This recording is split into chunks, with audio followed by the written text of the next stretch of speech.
Hey everybody, it's Jeff with Bucking Off Broncos, and today we're going to show you this interior cargo rack from Broaddict. This cargo rack is very well built. It's about 60 pounds, so it definitely has a lot of weight to it. It stays in place. I've had it in my Bronco for about 2 weeks now, and I have not noticed any rattling at all. It's got some real neat features. It's not a bad insulation. You just have to pay attention to detail because there are a lot of little nuts and bolts. Let's take a look and see what we have. Okay, being as heavy as this was, like I said, 57.5 pounds, they did an excellent job at going ahead and packing this up.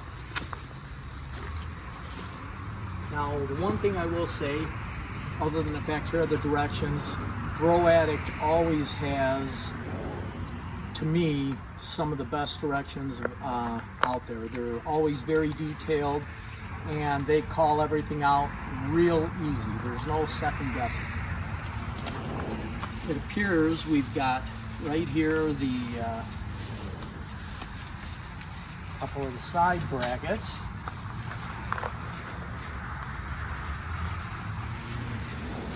However we can figure it out, well, that's another day.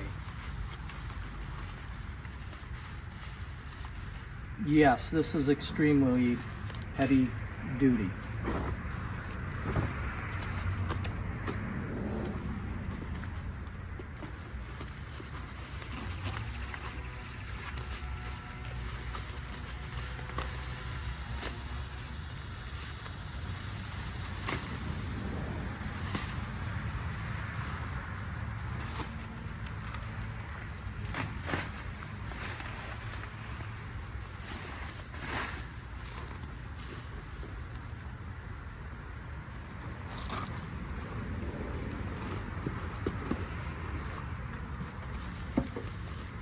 And we have our side brackets here as well.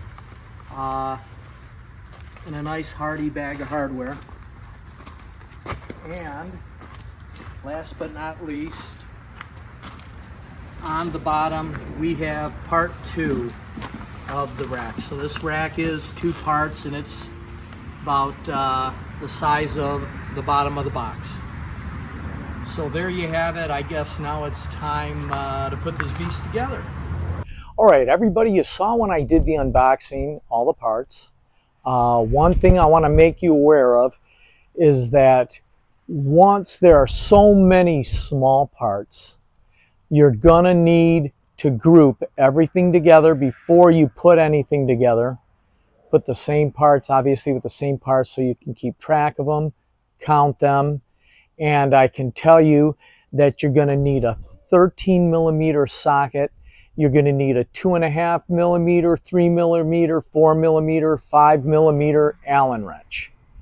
Okay, everybody, step 1 is we're going to take these front 3, 1, 2, and 3 up there in the corner. It's kind of hidden, and you're going to put this one piece up here.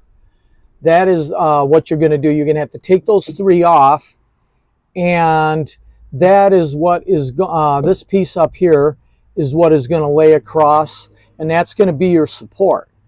Now, prior to laying this up here and putting your bolts back on, you're going to have 2 heavy kind of pads that you're going to put down here so that it doesn't mar up the plastic.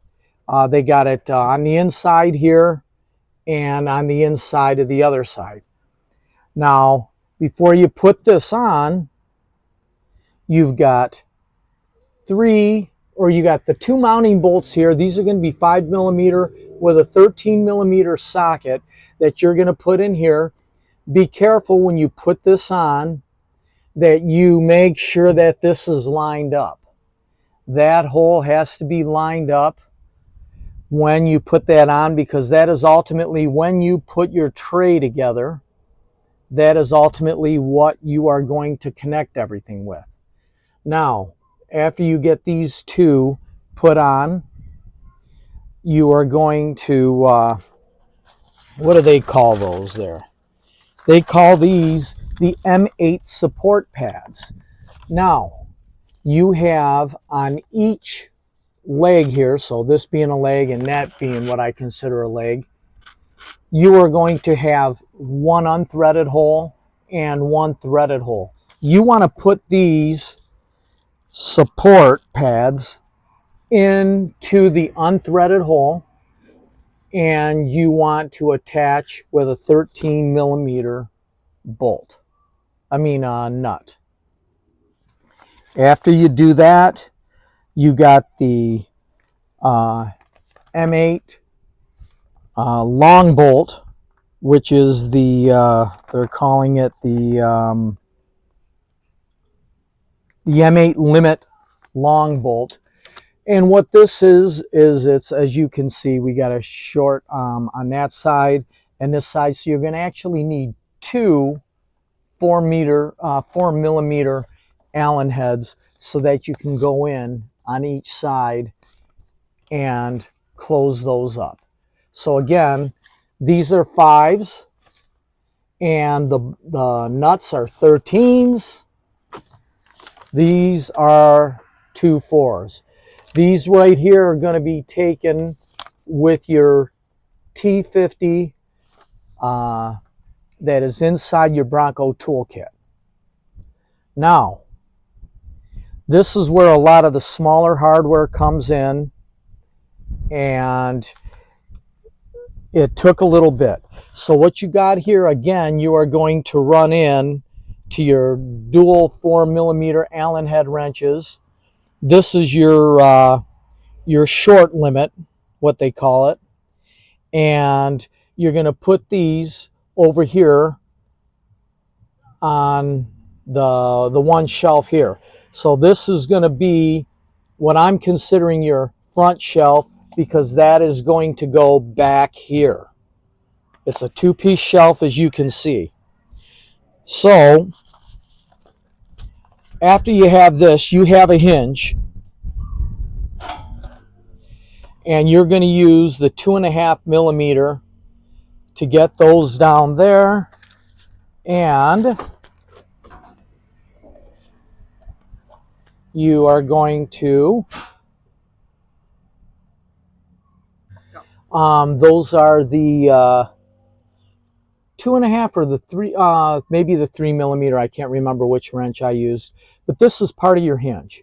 So you're going to come in back here and you're going to put those in there, and you're also, like I said earlier, you are going to attach at the top. So this bracket right here is what you're attaching at the top, and then this part, half of the hinge, is what you're attaching to this bracket through the back.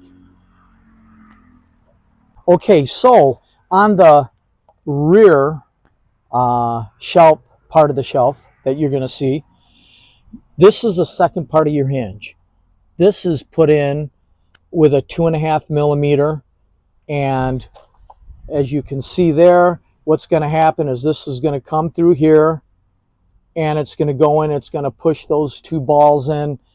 It fits well. This is a very well made piece, like I said earlier, so don't worry about any rattling.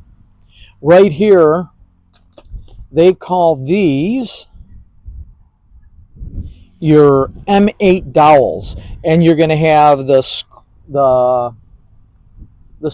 bolt that goes in here is going to be a 3 millimeter, and these dowels are going to be used when you flip this over, which I'll show you later.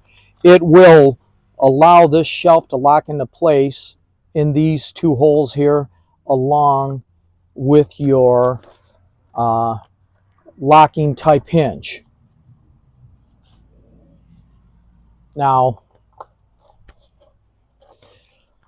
one thing that I can show you right here, is this also comes up all the way up here, and this will lock into place just like that on this large dowel right here. This will lock it into place. Like I said, I guarantee it. I had no issues. Now, to use where you have your hinge, what you have is you have, this one was, I showed you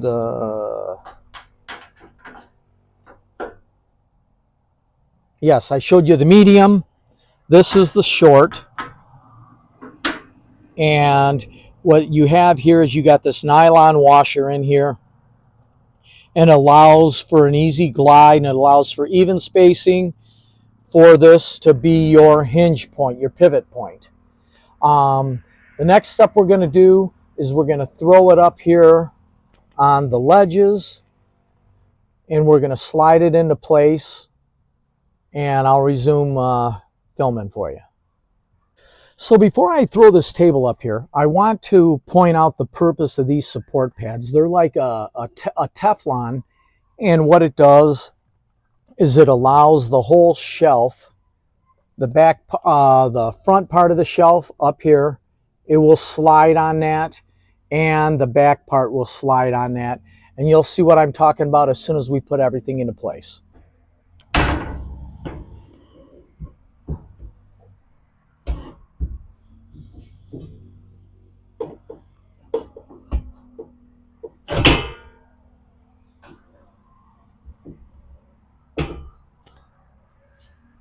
As you can see, it's stiff, so that's good because that is what the nylon washers are going to allow you to do. Now, you'll see we had those large pins, and that is going to allow us to pull forward, lock into place, or push back, lock into place. Now, this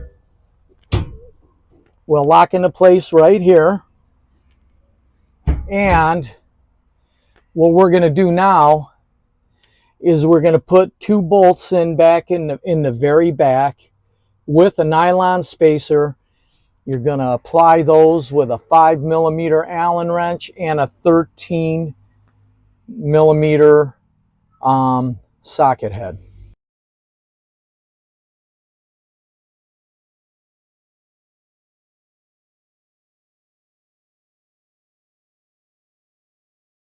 If you're concerned about vibration or anything like that, they come with these 2 what they call Bakelite bolts, and I mentioned earlier in the video that they have threaded holes, and that's what you do. You'll go ahead and you will screw it down, and I'm only going to put the 1 in, and you'll see that it will hold it completely in place.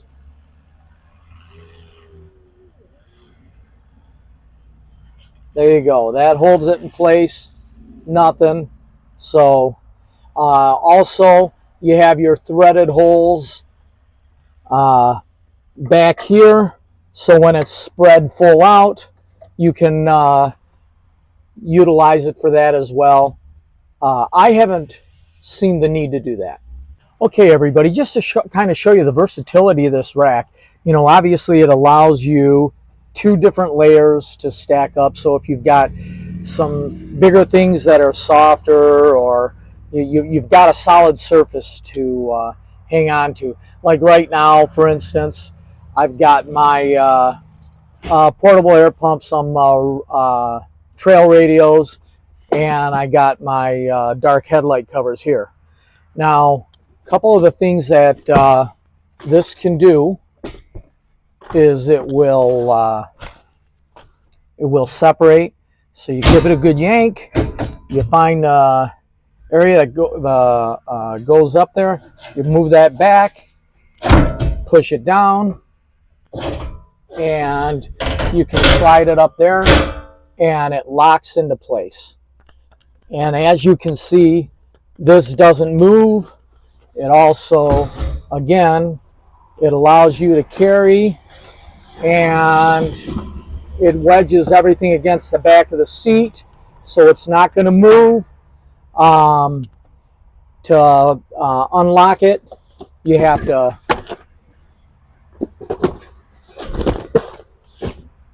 push it forward, find the spot there, and you'll come back with it a little bit, because what you're going to end up doing is hitting the speaker bars if you don't, or not the speaker bars, but the actual speakers. You go, find your lock, and you will lock again into place right there. If you didn't have these speaker boxes here, this will actually, and the roll bar, it would actually even roll up and fold against the back seat. But right now there's just not enough clearance to do that. Great rack, built real well, and if this is something you're looking for, it's definitely something worth getting. Again, it's about 60 pounds and black powder coated steel, and they've done a real nice job with the hardware. Now, with the hardware, there is a lot of small screws, so if I didn't mention it earlier, I will tell you that it's probably a good idea with the vibration of a vehicle, especially an off-road vehicle, that you use blue Loctite. So if this rack interests you, I will take a look at the description below. I will throw a link below. I will also throw a link for the blue Loctite, Loctite 242. And do me a favor, comment on it. Feel free to ask any questions. I'll get you an answer back fairly quickly. Please subscribe to our channel and like the video. And it's Jeff for Bucking Off Broncos. Have a bucking adventure. This product was supplied by Broaddict.